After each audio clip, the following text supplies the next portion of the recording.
Bismillahirrahmanirrahim. Assalamualaikum warahmatullahi wabarakatuh. Salam sejahtera untuk kita semua.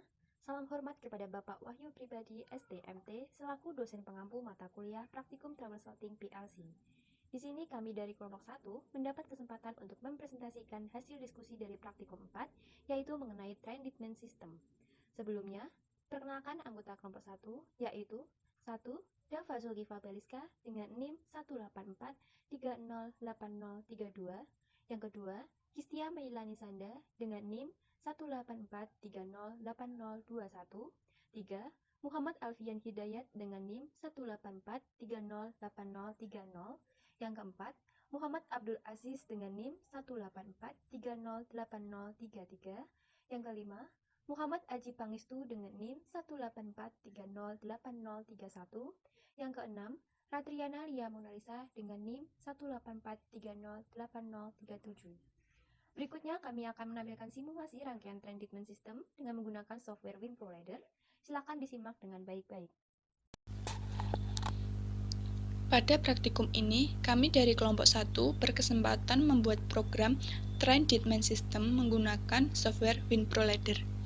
Train Treatment System merupakan salah satu sistem kontrol yang wajib ada pada kereta.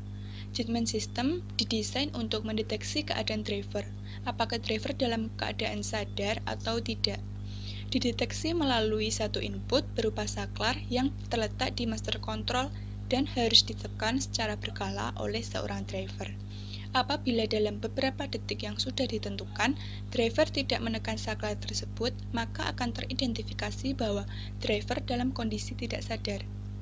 Maka, aksi kontrol akan dijalankan. Aksi kontrol dapat berupa warning atau buzzer untuk memperingatkan driver.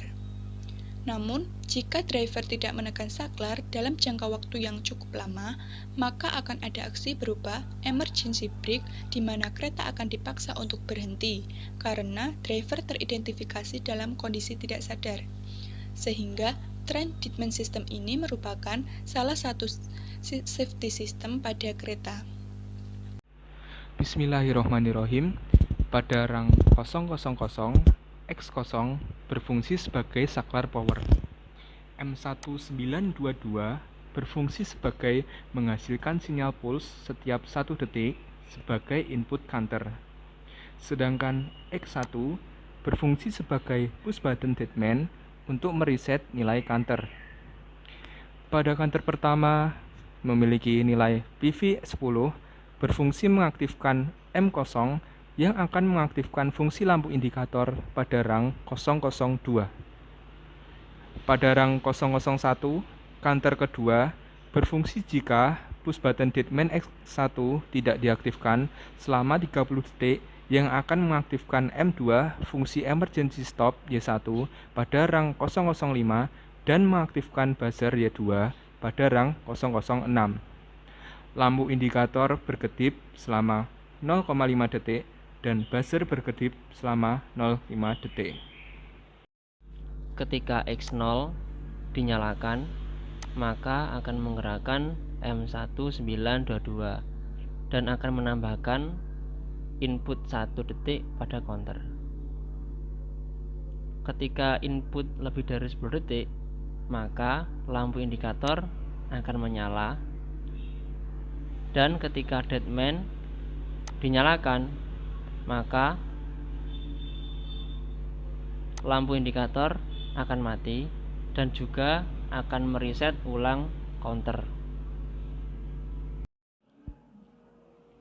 Ketika X0 atau push button dalam keadaan on dan juga X1 atau deadman tidak dimatikan dalam waktu counter 30 detik,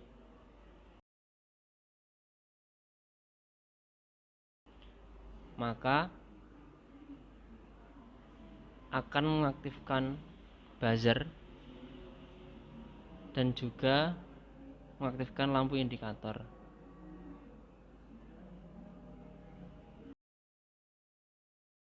Hal itu menunjukkan bahwa operator dalam keadaan tidak sadar.